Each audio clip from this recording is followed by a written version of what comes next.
तो हेलो मित्रों, ये कहानी एक ऐसे इमॉर्टल की है जो अपने ही दोस्त और वाइफ के द्वारा मारा जाता है और 80,000 साल बाद फिर से रीबॉर्न होता। तो चलिए इस कहानी को स्टार्ट करते हैं। तो इस सीरीज के स्टार्टिंग में हमें एक पावरफुल व्यक्ति के बारे में बताया जाता है कि वो 80,000 साल बाद दोबारा से रीबॉर्न हो जाता है और अपने मन में सोचता है कि मेरे साथियों ने ही मुझे धोखा दिया और मेरे वाइफ ने भी उन लोगों का साथ देकर मुझे मार दिया। उन लोगों ने सिर्फ सिंहासन के लिए मुझे मारा, लेकिन उन लोगों को लगा होगा मैं मर गया हूं, लेकिन मैं आखिरकार 80,000 साल बाद फिर से रिबॉर्न हो चुका हूं। मैं उन लोगों से बदला जरूर लूंगा। उसके बाद सीन एक जगह पर आता है और अपने मन में सोचता है, लगता है ये काफी बड़ी सिटी है। उसके बाद सीन एक लड़के के ऊपर आता है जो किसी एक लड़के को बहुत बुरी तरह से मार रहा होता है और बोल रहा होता है कि तुम्हारी हिम्मत कैसे हुई, तुम एक सर्वेंट होकर मेरी वुमेन पर नजर कैसे दिया। वो लड़की बोलती है, ब्रदर, लिंग इस कचरे ने मुझे परेशान करने की कोशिश की है। मैं इस कचरे यांग के साथ कोई रिलेशनशिप नहीं रखना चाहती हूं, फिर भी मुझे परेशान करता है। फिर हमारे एमसी का सीन दिखाया जाता है और बोलता है, लगता है यही काफी अमीर फैमिली से बिलोंग करता है। एक अच्छी बॉडी हो सकती है मेरे रिवेंज के लिए। तो चलो, मेरे रिवेंज की ओर एमसी ली की और तेजी से बढ़ता है, लेकिन गलती से वह अट्रैक्ट होकर उस आधे मरे हुए के पास गिर जाता है। गिरने के बाद उसे हलो बोलता और मन में सोचता है, बच गया, नहीं तो मैं इसके अंदर चला जाता। लेकिन मुझे इसके अंदर इतनी अट्रैक्शन क्यों हो रही है। फिर एमसी उठता है लेकिन गलती से उसी बॉडी के अंदर गिर जाता है और वहां पर खड़ा हो जाता है। उसे देखने के बाद वहां खड़े लोग बोलने लगते हैं, ये तो आधा मर गया था, ये खड़ा कैसे हो गया। उसी में से एक लड़का बोलता है, मैं यहां से जा रहा हूं, ये तो घोस्ट है। एमसी चिल्ला के बोलता है, तुम लोगों के वजह से इस बॉडी में आ गया। लीलिंग पीछे घूमता है और बोलता है, तुम्हारी हिम्मत कैसे हुई ऐसा बोलने की। इस बार पक्का तुम्हें मौत के घाट उतार दूंगा। यांग भी फाइट के लिए तैयार हो जाता है। फिर दोनों का पंच आपस में टकराता है। उस पंच के प्रेशर से दोनों पीछे की ओर आ जाते हैं। यांग तब अपने फुल पावर को यूज करता है और उसे एक पंच मारता है, जिससे लीलिंग दीवार से टकरा जाता है। ये देखकर सभी डिसाइपल शोक हो जाते हैं। यांग ने ये कैसे किया। ली तब गुस्से में बोलता है, तुम्हारी हिम्मत कैसे हुई अपने मास्टर पर हाथ उठाने की। आज मैंने तुम्हें सबक नहीं सिखाया तो मेरा नाम भी ली नहीं। ली की ये सब बात सुनकर यांग हंसने लगा, तुम मेरे सामने चींटी के सामान हो। ये सब बात सुनकर ली का गुस्सा फूट उठा और वो अपने फ्लैमिंग पंच से यांग को मारने के लिए बढ़ा। तभी यांग बोलता है, अरे मेरी सारी एनर्जी खत्म हो गई है, मैं भूल गया था, मैं अपनी रियल बॉडी में नहीं हूं। अब तो मैं गया, अब मैं क्या करूं। तभी वहां पर एक लड़की ने उस पंच को रोक दिया। बस ली, यहीं पर सब रोक दो। तुम स्कूल के रूल के खिलाफ जा रहे हो, स्कूल में फाइट करना मन है। तब ली बोला, लिंग यू, तुम इस ट्रैश को प्रोटेक्ट क्यों कर रही हो। क्योंकि ये मेरा क्लासमेट है और क्लास की मॉनिटर भी हूं, इसके कारण मैं इसे बचा रही हूं। लीलिंग बोलता है, मैं अभी इसे छोड़ रहा, लेकिन मैं इससे रिवेंज जरूर लूंगा। चलो डार्लिंग, अब यहां से, अब हम चलते हैं ब्रदर। ली, क्या तुम इसे ऐसे ही छोड़ दोगे। नहीं, आज सर्वेंट लोगों की मीटिंग है, वो वहां आएगा तब हम देख लेंगे उसे। उसके बाद वहां से वो चला जाता है। उसके बाद यू बोलती है, यांगचेन, तुम ठीक हो ना। है मैं ठीक हूं, लेकिन उसकी नजर किसी और चीज पर चली जाती जिसके कारण उसका नोस ब्लीडिंग होने लगता है। ये मैंने क्या देख लिया, जिसके कारण लिंगयू भी शर्मा जाती है।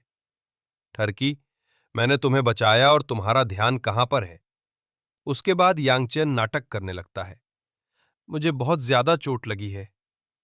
अरे ये कितना नाटक कर रहा है। यू वहां पर दो लोगों को देखती है, अरे तुम दोनों यहां पर आओ, इसे उठाओ और जाओ जाके इसका ध्यान रखो। वो दोनों डिसाइपल भी बोलते, ठीक है। मुझे इन लोगों के वजह से कितनी परेशानी होती है। ये लोग बार बार झगड़ा कर लेते हैं। मॉनिटर होने के कारण ये सब मुझे संभालना पड़ता है। दोनों डिसाइपल यांग को लेकर जा रहे होते। यांग जो बेहोश होने का नाटक कर रहा होता है, वो अचानक से वो उड़ जाता है और तेजी से वहां से भाग जाता है। वो दोनों भी ये देखकर शोक हो जाते हैं। अभी ये बेहोश था, अचानक से उठकर भाग गया। तब सीन यांग के ऊपर आता है।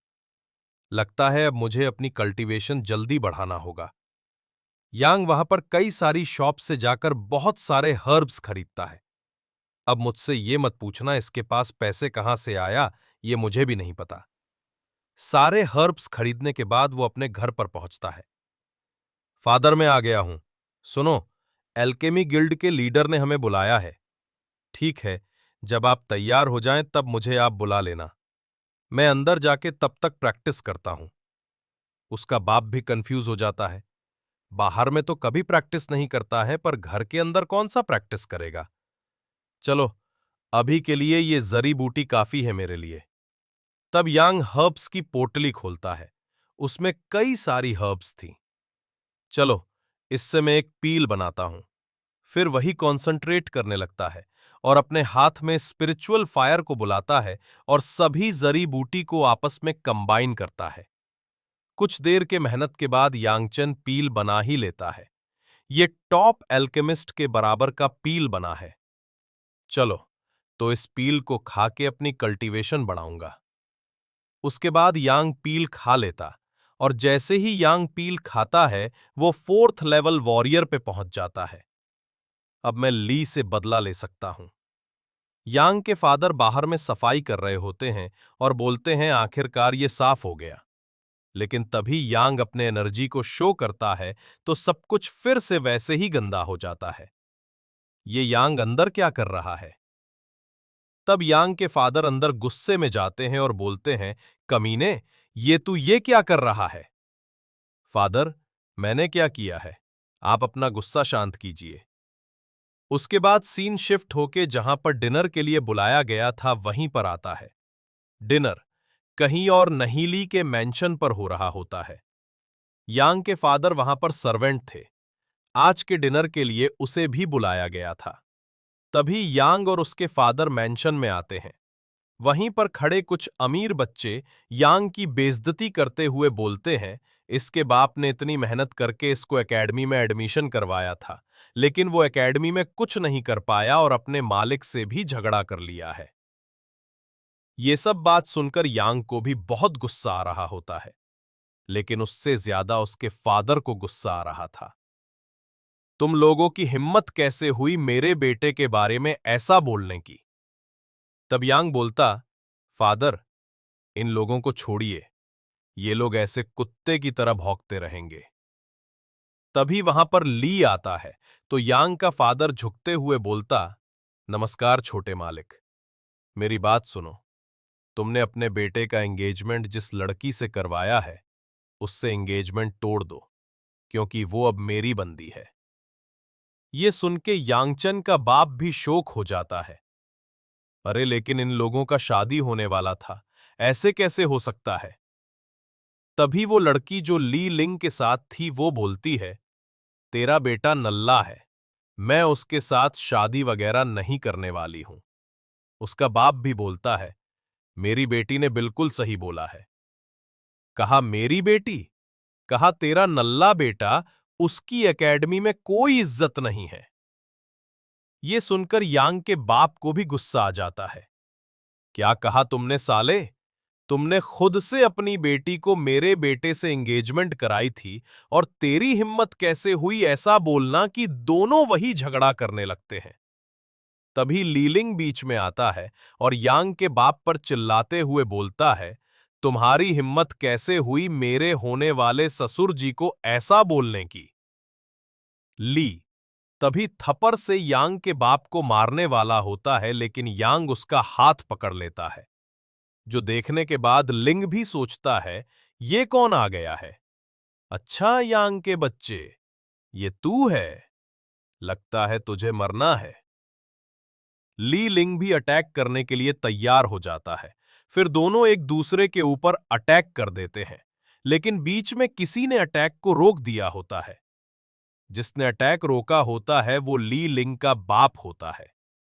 तुम दोनों यहां झगड़ा कर रहे हो। तुम दोनों को पता नहीं यहां पर फाइट करना मना है, और ऊपर से इतने महान गेस्ट आए हुए हैं, तो दोनों झगड़ा रोक देते हैं। और लिंग बोलता है, तेरी किस्मत आज अच्छी थी जो बच गया। यांग भी बोलता है, आज मैं नहीं, तू बच गया। फिर लिंग का बाप उस गेस्ट से माफी मांगता है जिसका नाम लियू था। मुझे माफ कीजिए मास्टर लियू इस सब के लिए। मास्टर लियू भी बोलता है, छोड़ो इन लोगों को, अभी दोनों जवानी का खून है, इससे कोई फर्क नहीं पड़ता है। सभी लोग मास्टर लियू को देखने के बाद बोलते हैं, ये तो एल्केमी गिल्ड के हेड है, जो काफी बड़ा सुपीरियर है। ये तो लिंग को अपना अप्रेंटिस बनाने के लिए आए हुए हैं। तब लिंग भी एल्केमी यूनियन ज्वाइन करेगा, जिससे लिंग भी काफी ज्यादा फेमस हो जाएगा। वैसे भी लिंग ये सब डिजर्व करता है, ना कि नल्ला यांगचेन। तभी लिंग का बाप सभी को शांत करता है और बोलते हैं, आज मास्टर लियू अपना एल्केमी सभी को दिखाएंगे। फिर मास्टर लियू अपना कोल्ड्रॉन बाहर निकालते हैं और अपने फायर से पील बनाने लगता है। सभी लोग भी खुश थे कि अब मास्टर एल्केमिस्ट का एल्केमी देखने को मिलेगा। ये सब देखकर यांग भी मन में सोचता है, काहे का मास्टर एल्केमिस्ट, ये तो नल्ला है। वो अपना मुंह ना में हिलाता है। मुंह हिलाते हुए मन में सोचता है, सच में आज के समय में एल्केमी लॉस्ट हो गई है। ये सब करते हुए लिंग भी उसे देख लेता है। उसके दिमाग में एक कमाल का आइडिया आता है। यही सही मौका इसे सबक सिखाने का। तब लिंग चिल्ला के बोलता है, तेरी हिम्मत कैसे हुई यांग, जब मास्टर लियू पील बना रहे हैं तो तुमने ना में क्यों सिर हिलाया? तेरे कहने का मतलब क्या है? क्या तुम ये कहना चाह रहे हो कि मास्टर की स्किल अच्छी नहीं है? यंग भी सोचता है कि इसने कब देख लिया। लिली के फादर बोलते हैं, तुम एक लिटिल सर्वेंट हो, तुम्हारी हिम्मत कैसे हुई मास्टर लियू के सामने रूड होने की? तभी मास्टर लियू सभी को रोक देता है और यंग के पास जाकर पूछता है, क्या तुम्हें ओल्ड मैन की एल्केमी पसंद नहीं आई? तो यंग में बोलता है, हाँ, तुम्हारी एल्केमी उतना ज्यादा अच्छा नहीं है। ये सुनकर सभी लोग शॉक हो जाते हैं। ये सर्वेंट मास्टर के सामने ऐसा कैसे बोल सकता है कि तुम्हारी एल्केमी अच्छी नहीं है? यंग की फादर भी बोलते हैं, तुम कहना क्या चाह रहे हो? लिलिंग भी अपने फादर के पास जाता है और मक्खन लगाते हुए बोलता है, फादर, इसे पकड़ के मरवा डालो। तब लिंग के फादर भी बोलते हैं, गार्ड, जल्दी से इसे पकड़ो। वो मास्टर जो होता है वो सभी को रोक देता है और बोल रहा होता है कि अभी रुको, मुझे और भी सुनना है। ये कहना क्या चाहता है? तो यंग में बोलने लगता है कि तुम्हें जैसे कर रहे हो वैसे नहीं करना है, तुम्हें ऐसे करना है। तभी लिंग बीच में बोलता है, मास्टर, इस पर ट्रस्ट मत करो। और लड़की भी साथ में बोलती है, मास्टर ये सही बोल रहा है, ये बिल्कुल कचरा है। मास्टर को भी तब गुस्सा आ जाता है और बोलता है, तुम दोनों चुप रहो, तुम्हें चिंता नहीं करनी चाहिए, तुम आगे कंटिन्यू करो। यंग जो है वो उसको पूरा मेथड बता रहा होता है कि ये कैसे बनेगा। तो मास्टर लियू भी पूछते हैं, तो क्या मास्टर को इसका सॉल्यूशन पता है? फिर सभी लोग बोलने लगते हैं, अरे क्या ये क्रेजी है मास्टर लियू, इसको मास्टर बोल रहे हैं क्या? ये ट्रेज नहीं था। यंग भी बोलते हैं, हाँ, तुम कंटिन्यू करो, मैं तुम्हें जैसे जैसे बोल रहा हूं वैसे वैसे करो। फिर मास्टर लियू भी वापस से लग जाता है और अपने एबिलिटी को इस्तेमाल करने लगता है। यंग भी उसकी प्रक्रिया बता रहा होता है। फिर रिफाइनिंग का प्रोसेस आ जाता है। उसके बाद यंग बोलता है, अब इसमें स्पिरिट ग्रास डालो। वो उसके बारे में सोचता है, फिर भी उसमें स्पिरिट ग्रास डाल देता है। फिर यहां से बहुत ज्यादा रोशनी आने लगती है। फिर फाइनेंस नीचे आ जाता है। तुम्हें क्या लगता है कि ये सब कुछ खराब हो गया है? नहीं, ऐसा नहीं हो सकता है। यंग बोलता है, आप इसे ओपन करो। तो उसमें एक मड का टुकड़ा होता है। मास्टर सोचने लगता है, क्या ये फेल हो गया है? लिंग भी यंग पर हंसने लगता है। जैसा एक्सपेक्ट था, यंग प्रैश है, प्रैश ही रहेगा, ये कुछ भी नहीं कर सकता है। तभी लिंग का फादर भी वहां पर आ जाता है और बोलता, गार्ड, इसे पकड़ लो, इसे हम पनिशमेंट देंगे। तभी मिट्टी का टुकड़ा टूटने लगता है। तभी सभी लोग बोलने लगते हैं, क्या ये फोर्थ ग्रेड की पील है? क्या ऐसा पॉसिबल भी हो सकता है? क्या इस तरह से पील बन सकता है? मास्टर लियू भी मन में सोचता है कि हाँ, यंग फोर्थ ग्रेड की पील है। सभी लोग क्या बातें कर रहे हो? गॉड्स, जल्दी से इसे पकड़ लो। गार्ड भी इसे पकड़ने के लिए आ जाते हैं। तभी मास्टर बोलते हैं, क्या तुम सभी पागल हो चुके हो क्या? जल्दी करो और यहां से निकलो। क्या सही में मास्टर से बचने के लिए आगे आ चुके हैं? मास्टर लियू भी यंग के सामने झुकते हुए बोलता है, मास्टर, आपके गाइडेंस के लिए बहुत बहुत शुक्रिया। लिंग भी सोचने लगता है, क्या ये सब मजाक चल रहा है कि क्या चल रहा है? यंग तो ट्रैश था, ये मास्टर कैसे हो सकता है? लिंग बोलता है, मास्टर लियू आप मिस्टेक कर रहे हो, ये ट्रैश है। तब मास्टर लियू को भी गुस्सा आ जाता है और लिंग को धकेल देता है और बोलता है, तुम इतना ज्यादा रूड कैसे हो सकते हो?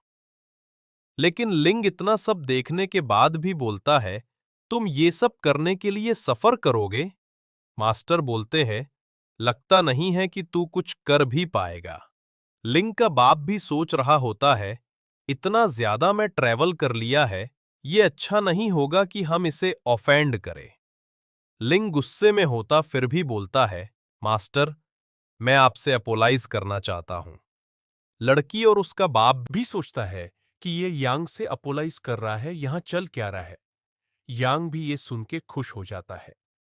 मास्टर लियू, आपके पास भी नॉलेज है और मेरे पास भी नॉलेज, क्यों ना हम आपस में नॉलेज को एक्सचेंज करें। मास्टर लियू भी बोलता क्यों नहीं। तब लिंग का बाप भी वहां आ जाता है और यांग के बाप से बोलता है, एक बंदा अकाउंटेंट की जॉब से रिटायर हो रहा है, क्यों ना तुम कल से उसकी जगह पर आ जाओ। यांग का फादर भी बोलता है, जी मालिक। यहां लिंग को बहुत ज्यादा गुस्सा आ रहा होता है, क्या मैंने गलत चॉइस कर लिया है क्या? फिर यांग यहां पर बुक पढ़ रहा होता है और मन में सोचता है, क्या वो लोग एग्जिस्ट भी करते हैं जिन्हें मैं जानता था, क्योंकि 80,000 साल बीत चुके हैं। बुक में कुछ लिखा हुआ होता रेड डस्ट विंग के बारे में। ये जो है ग्रेट एम्परर प्योर हार्ट यांग की वाइफ होती है, जिसका नाम फेरी ऑफ रेड डस्ट हो चुका होता है। यांग भी सोचता है, यहां चल क्या रहा है। उस बुक में पूरी डिटेल बताई जाती है, 80,000 साल पहले क्या हुआ था। इसमें बताया जाता है, 5 सुप्रीम लीडर जो थे वो एक हो चुके थे और वॉर को एंड कर लिया था, और उन्होंने कॉन्टिनेंट का नाम भी बदल दिया, जिसका नाम उन लोगों ने कंगलन कॉन्टिनेंट रखा था। बाद में मे एम्परर ऑफ प्योर हार्ट ने सीक्रेटली अटैक कर दिया था और लीडर्स के ऊपर और उनके ऊपर डोमिनेट कर लिया। एमसी की जो वाइफ थी, उसने 10,000 साल तक मेहनत की और उसके बाद उसे मार दिया। अब उसकी वाइफ ने एमसी को मारा या उसके दोस्त को, ये मुझे भी नहीं पता। तभी एमसी बुक बंद कर देता है, फिर बता रहा होता है कि मैं कसम खाता हूं कि मैं डस्क एम्परर से बदला जरूर लूंगा। फिर हमें एक जगह दिखाई जाती है जहां सभी लोग भाग रहे होते हैं। एमसी ने एक बड़ा सा पत्थर उठा रखा होता है और बोल रहा होता है, सभी लोग सामने से हट है, मैं ट्रेनिंग कर रहा हूं। सभी लोग बोल रहे होते हैं, कहीं ये पागल वगैरह तो नहीं हो गया है। एमसी फिर बता रहा होता, जो मैं टेक्निक इस्तेमाल कर रहा हूं, इससे मेरी कल्टीवेशन ही नहीं, मेरी बॉडी भी रिफाइन होती है। फिर वो 100 चक्कर लगा लेता है। एमसी बोलता है, मैंने 5वीं लेवल पर पहुंच गया हूं। ये सभी एमसी के बारे में सोच रहे होते हैं कि सब लोग इसके बारे में बोल रहे होते हैं कि ये ट्रैश है। मुझे नहीं लगता कि ट्रैश है। ये जो बोल रहा होता है वो स्पोर्ट टीचर होते हैं। ये लड़की भी एमसी के बारे में सोच रही, ये कितने टाइम से दौड़ रहा होता है। स्पोर्ट टीचर भी बोलते हैं, तुम्हारे 100 लैप्स हो गए हैं। ये बोल रहा होता, तुम लोगों को इससे सीखना चाहिए। लेकिन फिर भी सभी लोग यांग का मजाक उड़ा रहे होते हैं।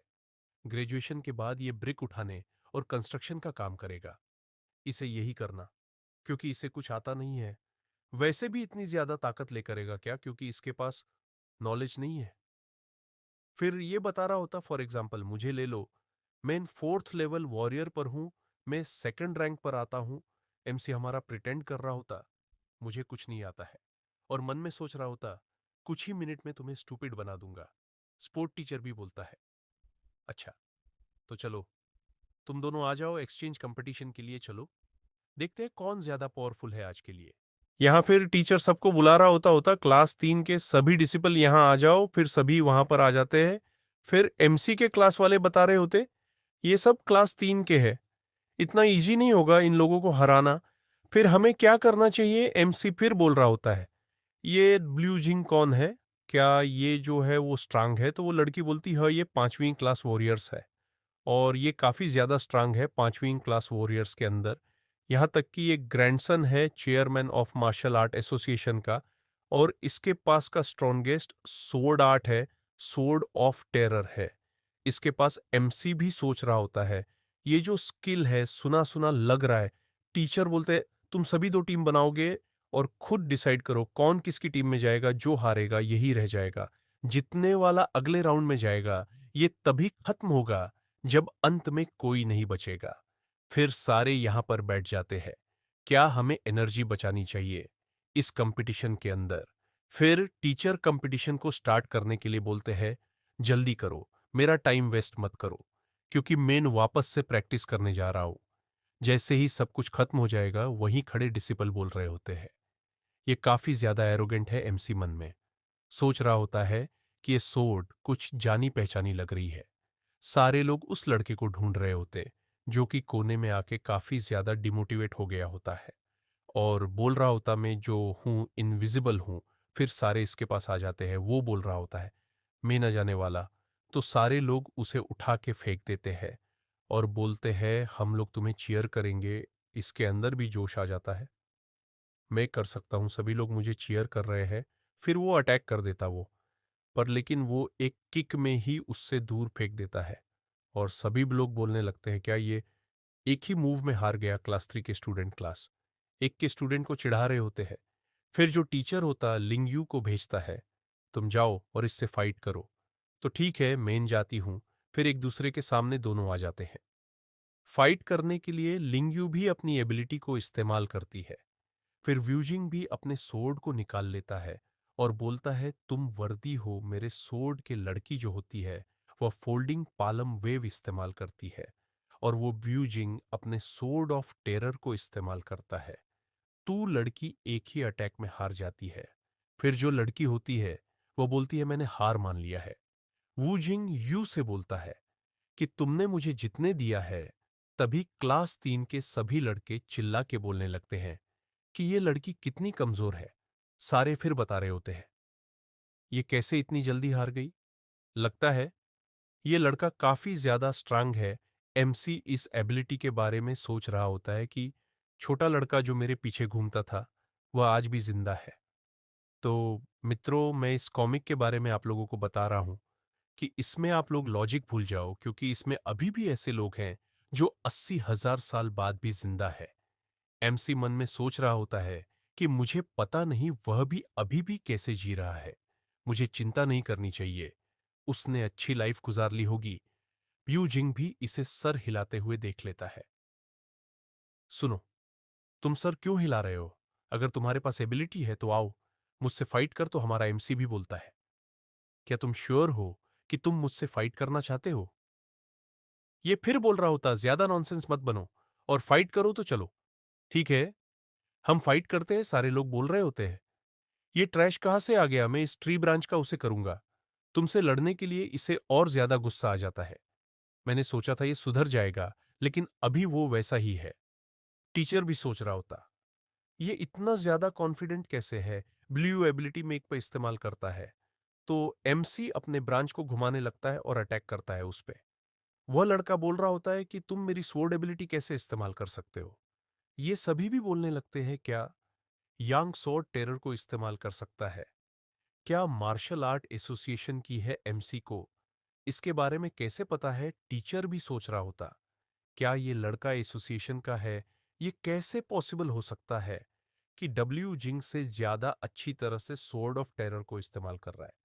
तो क्या हुआ, मिन 5वीं क्लास का वॉरियर हूं और तुम दूसरी क्लास के वॉरियर हो। तुम्हें किसने बता दिया कि मिन दूसरी क्लास का वॉरियर हूं? क्या मतलब है तुम्हारा? तो एमसी भी अपनी पावर को शो करता है, बोलता देखो अपनी आंखें खोल के सारे बोल रहे होते हैं क्या ये कुछ दिन पहले सेकंड क्लास पे नहीं था। ये लड़की भी मन में सोच रही होती है कि ये 5वीं क्लास का वॉरियर है और मैंने सोचा था ये कुछ नहीं कर पाएगा। ये फिर एमसी को बता रहा होता है कि तो क्या हुआ, मैं इस सोर्ड आर्ट को बचपन से सीखते आ रहा हूं। मैं बिलीव नहीं कर सकता कि तुम मुझे हरा सकते हो। लू भी अपनी सोर्ड टेरर के सिक्स्थ फॉर्म ड्रैगन का इस्तेमाल करता है। क्या तुम बस इतना ही कर सकते हो? तो हमारा एमएससी सोर्ड टेरर के सिक्स्थ फॉर्म ड्रैगन को इस्तेमाल करता है। जो एमसी का ड्रैगन होता है उसके ड्रैगन को मार देता है। वो लड़का भी सोच रहा होता है। मेरे ग्रैंडपा ने बताया था इसके लिए सोर्ड इस्तेमाल करना पड़ता है। पर ये ऐसे कैसे कर सकता है? तुम्हारे हाथ में कुछ भी हो, सोर्ड बन सकती है। अगर तुम अपने माइंड में रखो कि ये एक तरह की सोर्ड है, तुम जो हो इस फॉर्म को इस्तेमाल करने के लिए स्टिक का इस्तेमाल किया है। मेरी अंडरस्टैंडिंग जो है वो तुमसे कम है। फिर जो होता है, अपनी सोर्ड नीचे गिरा देता है। फिर एमसी बोल रहा होता है कि तुम्हें किसने बताया था कि इसकी सिर्फ 6 फॉर्म है? मुझे मेरे ग्रैंडपा ने बताया था। इसकी जो है वो सिर्फ 6 ही फॉर्म है। फिर एमसी बोलता चलो देखो इसकी 7वीं फॉर्म। उसके बाद एमसी उसे 8वीं और 9वीं को भी दिखाता है और बोलता है ये है सोर्ड टेरर की कंप्लीट फॉर्म्स। फिर ये एमसी के सामने बैठ जाता है। सारे शोक हो जाते हैं। किया इसने हार मान ली है। टीचर भी डिक्लेयर कर देता है इसने जो है वो क्लास कंपटीशन जीत लिया है। फिर एमसी की तारीफें हो रही होती है। फिर बूबाज लेकर कई सारी लड़कियां आ जाती है। आपस में फाइट करने लगती है। एमसी किसी तरह से वहां से बाहर निकल कर आता है और एमसी जैसे ही निकलता है तो उसके ऊपर फिर से उसे वाटरमेलन दिखते हैं जो कि लिंग यू थी। सुनो, कल जो मेरा बर्थडे है तो क्या तुम डिनर के लिए मेरे साथ चल सकते हो? फिर एमसी भी सोच रहा होता है और जा रहा होता है। ये बात सच है कि अगर तुम्हारे पावर है तो तुम कुछ भी हासिल कर सकते हो। कंपटीशन से पहले सभी लोग मेरे पे हंसते थे। आज मेरी तारीफें कर रहे हैं। पावर है तो कुछ भी हो सकता है। उसके बाद एमसी मार्शल आर्ट एसोसिएशन आ जाता है। फिर बता रहा होता है ये जो सोर्ड टेरर है वो बाहर निकल चुका है और कुछ पुराने लोगों से मिलने का कहानी सुनाने वाला बोल रहा होता। ये जो एसोसिएशन है वो कंट्री की के सबसे बड़े ग्रुप में से एक है। जो भी इसके अंदर होते हैं वो जीनियस ही होते हैं जिनकी पावर बहुत ज्यादा होती है। तो चलो इसके अंदर देखते हैं कौन कौन है। फिर गेट पर 2 गार्ड एमसी को रोक लेते हैं और बोलते हैं नॉर्मल लोग अंदर नहीं जा सकते हैं। एमसी फिर बोल रहा होता है कि मुझे तुम्हारे प्रेसिडेंट से मिलना है। ए लड़के, तू है कौन जो प्रेसिडेंट तुमसे मिलने के लिए आएंगे? मैं तुम्हें 3 मिनट दे रहा हूं, उसे बुला दो, नहीं तो तुम लोगों के लिए अच्छा नहीं होगा। फिर ये दोनों आ जाते हैं एमसी को करने के लिए। फिर एमसी बोलता है मुझे ब्लेम मत करना। फिर एमसी अपनी एबिलिटी को इस्तेमाल करता है तो ये जगह टूट जाती है। वह अंदर आने लगता है। फिर गिरा हुआ गार्ड बोलता है अरे यहां कोई आओ, कोई अंदर घुस आया है। फिर वहां पर कई सारे लोग आ जाते हैं एमसी को मारने के लिए। अरे यहाँ कितने सारे लोग आगे मुझे मारने के लिए। मैं यहाँ प्रेसिडेंट से मिलने के लिए आया हूँ। फिर मेक प्रेसिडेंट का डायरेक्ट नाम लेता है याबयू शेन्ही को। जाओ जाकर बुला के लेकर आओ। फिर वह लोग बोल रहे हैं तुम्हारी हिम्मत कैसे हुई प्रेसिडेंट का डायरेक्ट नाम लेने की? चलो इस मारते हैं एमसी भी। फिर अपनी एबिलिटी यूज करने लगता है। उधर से आवाज आती है यह किस लिए शोर लगा हुआ है? फिर वो लोग वहां देखते हैं तो वहां पर प्रेसिडेंट आए होते हैं। यहां पर चल क्या रहा है और इतना ज्यादा शोर क्यों हो रहा है? फिर ये सब बता रहे होते हैं कि प्रेसिडेंट ये लड़का पता नहीं कौन है, आ चुका है तुमसे मिलने के लिए। सुनो, तुम्हें जो भी बात मुझसे कहनी हो उसके लिए तुम किसी को मार नहीं सकते हो, वरना तुम्हें पनिशमेंट मिलेगी। सभी लोग इसे कैप्चर करो, इसे हम पनिशमेंट देंगे। ये सब भी गुस्से में होते हैं। अब तुम फंस चुके हो, अब तुम्हें हम मार के रहेंगे। तुम लिटिल नोज आज इतने ज्यादा साल हो चुके हैं लेकिन अब भी तुम्हारा जो गुस्सा है वैसा का वैसा ही है और ये पीछे घूम के देखता है तुम। और फिर यहां पर आ जाता है। फिर एमसी बोल रहा होता है कि चलो अंदर चलते हैं और बात करते हैं। और ये सारे फिर बता रहे थे कि क्या हो चुका है अचानक से और इसकी हिम्मत कैसे हुई हमारे प्रेसिडेंट को कुछ ऐसे बोलने की। ये फिर सबको बता रहा होता है कि अपना मुंह बंद रखो। और फिर बोल रहा होता है कि आज के बाद से जब भी ये जेंटलमैन जो है वो एसोसिएशन के दरवाजे पर आएगा, इसके लिए हमेशा ये दरवाजा जो है खुले रहेंगे। तुम लोगों ने सुन लिया है। फिर ये सारे भी बोलते हैं ठीक है। और फिर सोचते हैं कि साला ये कौन है कि प्रेसिडेंट भी इतने ज्यादा रिस्पेक्टफुल है इसके लिए। और ये जो है अंदर आ जाते हैं ये तब भी खड़ा होता है। तो एमसी बोलता है तुम खड़े क्यों हो? ये फिर बोल रहा होता है कि नहीं नहीं, मैं कैसे बैठ सकता हूँ, मैं ऐसी हिम्मत ही नहीं करूंगा। और फिर एमसी बोल रहा होता है कि मेरे जो है 4 बच्चे थे, और उनमें से तुम जो थे सबसे ओबेडिएंट और सेंसिबल थे, और फिर बता रहे थे कि तुम जो हो बहुत बड़े हो चुके हो। वैसे स्मॉल नोज बता रहा होता है, जब मैं छोटा था तो इन्होंने ऐसे ही मेरा नाम रख दिया था। और ये फिर रोने लग जाता है और फिर बोल रहा होता है कि डियर फादर, आप जो है फाइनली आ ही गए। नहीं नहीं, बस बहुत हो चुका है, कोई और देख लेगा तो अच्छा नहीं होगा। डियर फादर, ठीक है। वैसे मैं बता दूं, ये सभी इसके रियल बेटे नहीं थे। ये जो एसोसिएशन जो है वो मेरा आइडिया था, लेकिन तुमने ये करके दिखा दिया। अगर फादर को ये जो एसोसिएशन पसंद नहीं है तो मैं इसे तुरंत खत्म कर दूंगा। नहीं नहीं, ये अच्छा है, तुम जो हो अच्छा कर रहे हो। और हाँ, वो जो तुम्हारे जो 3 और भाई है वो क्या कर रहे हैं? पूरे 60,000 साल पहले एल्डर ब्रदर जो है रिटायर हो चुका था, वो एक माउंटेन के अंदर चला गया, और उसे जो है एक टाइटल मिल चुका था मेडिकल सेज का। और 40,000 साल पहले दूसरा ब्रदर जो है, उन्होंने अल्केमी एसोसिएशन खोल रखा है। चौथा ब्रदर जो है वो हर डायरेक्शन में ट्रैवल कर रहा है, और जो है वो एक एम्परर बन गया है। ये सभी वैसे बुरा नहीं कर रहे हैं। एमसी सोच रहा होता है कि पहले जो है ये बहुत ज्यादा छोटे थे और शरारती थे, लेकिन अभी जो है ये सब बहुत बड़े हो चुके हैं। तुम कहां तक पहुंच चुके हो इतने टाइम के अंदर? 80,000 साल पहले जब आप गायब हो चुके थे फादर, तब हम चारों भाई पागल हो चुके थे। फिर हमने आपको हजारों साल तक खोजा, लेकिन आपका कुछ नहीं पता चला। उसके बाद मुझे एक लड़की से प्यार हो गया, फिर मैंने उससे शादी कर ली। सच में तुम्हें देखकर अब लगता है अब तुम बड़े हो गए हो। एमसी से पूछ रहा होता है कि फादर, आप कुछ ज्यादा ही चेंज हो चुके हैं। आप इतना ज्यादा चेंज कैसे हो गए? एमसी फिर बता रहा होता है कि काफी ज्यादा चीजें हो चुकी है। इतने शॉर्ट टाइम के अंदर मैं तुम्हें सब कुछ नहीं समझा पाऊंगा। और हां, तुम्हें किसी को बताने की जरूरत नहीं है कि मैं वापस आ गया हूं। ये फिर बता देता, ठीक है फादर? जैसे आपने बोला वैसे ही करूंगा। एमसी फिर बोल रहा होता है कि मैं स्टडी कर रहा हूं एकेडमी के अंदर। तुम्हें अगर कुछ भी पूछना होगा तो तुम एकेडमी में आ सकते हो मुझसे पूछने के लिए, ठीक है फादर? फिर ये एमसी से बोल रहा होता है, ठीक है फादर, क्या आप सच में अटेंड कर रहे हैं एकेडमी को? और मन में सोच रहा होता है कि कौन बिलीव करेगा, पूरे वर्ल्ड का स्ट्रॉन्गेस्ट एम्परर जो है वो स्कूल जाता है। एमसी फिर बोल रहा होता है कि क्या कुछ गलत हो चुका है? नहीं नहीं, जहां तक मुझे याद है उस एकेडमी के 70% शेयर अभी भी मेरे पास है। अगर आपको कुछ भी चाहिए होगा तो आप मुझे बता दीजिएगा। हाँ, मुझे एक चीज चाहिए, लेकिन ये अकादमी से रिलेटेड नहीं है। फिर पूछ रहा होता है कि फादर वो क्या है? मुझे जो है वो मेरी स्वॉर्ड वापस चाहिए। फिर वह एमसी को स्वॉर्ड वापस कर देता है। फिर ये बता रहा होता है कि ये ईविल स्वॉर्ड काफी समय से बहुत ज्यादा स्ट्रांग होती जा रही है। मैं जो हूं इसे कंट्रोल नहीं कर पाऊंगा, एमसी बोलता है। अच्छा, जैसे ही एमसी स्वॉर्ड को खोलना है तो उसमें से बहुत ज्यादा एनर्जी निकल रही होती है। फिर एमसी उस इविल स्वॉर्ड को बोलता है, तुम्हारी हिम्मत कैसे हुई मुझे रजिस्ट करने की? और लेकिन एमसी जब अपनी एनर्जी इसके अंदर डालता है तो इविल स्वॉर्ड शांत हो जाती है। और ये फिर बता रहा था कि जैसे कि मैं एक्सपेक्ट कर रहा था, आपने एक शब्द ही बोला, ये शांत हो गया। फ्री एमसी बोल रहा होता है कि चलो मुझे लेट हो रहा है, अब मुझे जाना चाहिए। और उसे फिर बता रहा था कि हाँ, याद आया, एक और चीज भी है। ये जो है लास्ट 3 फॉर्म है जो कि तुम्हें नहीं पता थी सोड टेरर के बारे में, तो तुम्हें जो है ये रखनी चाहिए। और ये फिर बता रहा था कि अच्छा, मुझे हमेशा से लगता था कि सिर्फ सोड टेरर की सिर्फ 6 फॉर्म्स है, लेकिन सच में ये जो है 9 फॉर्म्स है। और एमसी फिर बता रहा था कि चलो मैं जा रहा हूं, तुम सीख लेना। एमसी तब अपने घर पर वापस आ जाता है, तो ये पर कोई आ चुका होता है।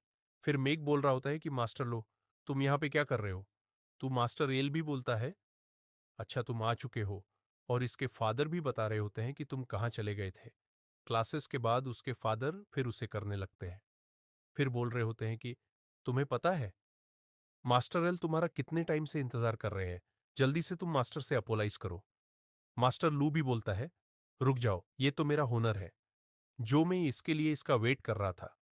इसका फादर बोल रहा होता है कि तुम जो हो बहुत ज्यादा अच्छे हो, लेकिन फिर भी कुछ भी ये करता है तो मुझे बता देना। तब इसकी खैर नहीं, मैं इसकी धुलाई कर दूंगा। नहीं नहीं, ऐसी कोई बात नहीं है। एमसी भी अपने मन में सोच रहा होता है कि मैं एक टाइम पर मेन ग्रेट एम्परर था और अभी ये क्या हो चुका है। हे मास्टर लू एमसी को कुछ बताने वाला होता तो वहां पर कोई बंदा अपने बेटे को लेकर आ जाता है और बोलता है आप यहां पर आए थे तो आपने बताया क्यों नहीं, मैं आपको खुद लेने के लिए आ जाता। तब लीलिंग भी बोलता है मास्टर में जो हूं आ चुका हूं आपको लेने के लिए। तुम दोनों को यहां पर किसने आने दे दिया? तुम जो हो देख नहीं रहे हो कि मैं मास्टर यंग से बात कर रहा हूं? तुम लोग जल्दी से यहां से बाहर निकल जाओ। लेकिन ये फिर भी बता रहे होते हैं कि मास्टर, फिर उसके बाद मास्टर लू को काफी ज्यादा गुस्सा आ जाता है। फिर बोल रहे होते हैं कि मैं वापस से रिपीट करूं क्या मैंने बोला था? क्या तुम्हें जो है सुनाई नहीं दे रहा है? फिर ये लोग भी बोलते हैं ठीक है, ठीक है, हम चलते हैं और इसे जो है मास्टर घर से बाहर फेंक देते हैं और एमएससी से फिर से बात करने लगते हैं। चलो अब हमें कोई भी डिस्टर्ब नहीं करेगा। एमएससी का फादर फिर चला जाता है सोने के लिए। फिर मास्टर लू बोल रहे होते हैं कि जो हमारा ब्रांच अल्केमी काउंसिल है, कुछ दिनों बाद उसका प्रमोशन का दिन है। हम जो हैं अभी चौथे ग्रेड पे है। अगर हम जो है 5वें ग्रेड पे चले जाएंगे तो हमें बहुत ज्यादा बेनिफिट्स भी मिलेंगे और हम जो हैं अभी 5वीं ग्रेड की पील बना नहीं सकते। तो इसीलिए मैं यहां पर आया हूं तुम्हारी हेल्प मांगने के लिए। फिर एमसी बता रहा होता है कि हम दोनों जो हैं अभी मिले हैं, तो भाई मेरा तुम्हारे से क्या लेना देना है जो तुम्हारा हेल्प करूं, और तुम जो हो फिर वापस कभी बाद में आ जाना। और ये एमसी को बता रहे थे कि मेरी बात सुनो, अगर तुम मेरी हेल्प कर देते हो इस पील को बनवाने में तो तुम जो कोई भी मटेरियल हमारे से ले सकते हो फ्यूचर के अंदर। तुम्हें कोई भी चीज चाहिए होगा, एमसी भी सोचता है ये सही है, मैं जो जल्दी से कल्टीवेट कर लूंगा और मेरे पैसे भी बच जाएंगे। और एमसी को बता रहा होता है कि वैसे भी तुम्हें जो है रिसोर्सेस चाहिए कल्टीवेशन करने के लिए, तो ये जो है पार्टनरशिप सही रहेगी। और एमएससी भी यहाँ पर मान जाता है। तो चलो ठीक है, तुम्हें चिंता नहीं करनी चाहिए, मैं जो हूँ कल आ जाऊंगा मंडे को और तुम्हें पिकअप करने के लिए। और एमसी भी सोच रहा था कि मेरे जो है क्लासेस है और उस दिन एग्जाम भी है, तो लगता है मुझे लिटिल नोज की हेल्प चाहिए होगी। और यहाँ पर जो है एमसी उसको लेटर लिख देता है और फिर बोल रहा होता है कि तुम जो है मार्शल आर्ट एसोसिएशन को दे देना, बाद में काम हो जाएगा। तो मास्टर भी बोलता है चलो ठीक है, मैं फिर यहाँ से चलता हूँ। और एमसी के बारे में सोच रहा होता है कि सच में ये जो काफी ज्यादा बड़ा मास्टर है, यहाँ तक कि एसोसिएशन के मास्टर को भी जानता है। इसे क्या पता कि वो इसका बेटा ही है। और ये जो अभी भी एमसी के बारे में सोच रहा होता है कि फादर घर पहुंच चुके होंगे। फिर यहाँ पर एक लेटर आता है, किसने भेजा है, तो वो गार्ड भी बता देता है प्रेसिडेंट ऑफ अल्केमी ने दिया है। ये जो लेटर यांग ने भेजा है, इसे लग रहा होता है कि फादर ने ड्रैगन को मारने के लिए या एम्परर को या पूरी कंट्री को खत्म करने के लिए लिखा होगा। लेकिन जब लेटर पढ़ता है तो एमसी ने इसमें लिखा होता है कि मुझे मंडे के लिए कुछ काम है। और यहाँ पर सोच रहा था कि चल क्या रहा है, और फिर सोच रहा होता है कि यहाँ जो एक छोटी सी लीव ही तो मांग रहे हैं, ये जो है फिर अकादमी के बारे में बता देता है, उसी के बारे में कि वहां पर अकादमी में बता देना कि यांग लीव लेगा। ये फिर बोल रहा होता है कि क्या ये लीव लेगा, उसे इन्फॉर्म कर दो, अगर यांग को लीव नहीं देता है तो वो प्रिंसिपल नहीं रहेगा, सोल्जर भी बोलता है। ठीक है, फिर हमें प्रिंसिपल के घर का सीन दिखाया जाता है। प्रिंसिपल जो है वह यहां पर लड़की के साथ गेम खेल रहा था। जैसे ही ये बूबास को टच करने वाला होता है, वह सोल्जर इसके सामने आ जाता है। प्रिंसिपल बोल रहा होता है कि हाँ मैंने ये पकड़ लिया, रुको जरा, तुम्हारे बूबाज किधर गए। जैसे ही पट्टी खोलता है, ये सोल्जर जो है इसके सामने होता है। प्रिंसिपल भी शॉक हो जाता है। सोल्जर बोलता है प्रेसिडेंट का ऑर्डर आया। प्रिंसिपल भी मन में सोच रहा होता है क्या मेरे प्रिंसिपल बनने के दिन खत्म हो गए हैं। फिर सोल्जर एमसी के बारे में बता देता है कि ये स्टूडेंट मंडेलो लीव लेगा और जो तुम्हें जो है उससे लीव देनी है। फिर ये बोल रहा होता है क्या लीव चाहिए, क्या कोई प्रॉब्लम है? नहीं नहीं, कोई प्रॉब्लम नहीं है, सब कुछ मुझ पे छोड़ दो, मैं संभाल लूंगा। प्रिंसिपल जो है सब टीचर्स को बुला लेता है कि भाई सब लोग टॉप फ्लोर पे आ जाओ, बात करनी है। और ये सारे जो है आ रहे होते हैं, फिर बोल रहे होते हैं कि क्या हो चुका है, चलो चलते हैं। लेकिन वही बात वह बता देता है। फिर आज के लिए इतना ही मित्रों, अगले पार्ट के लिए कमेंट करें।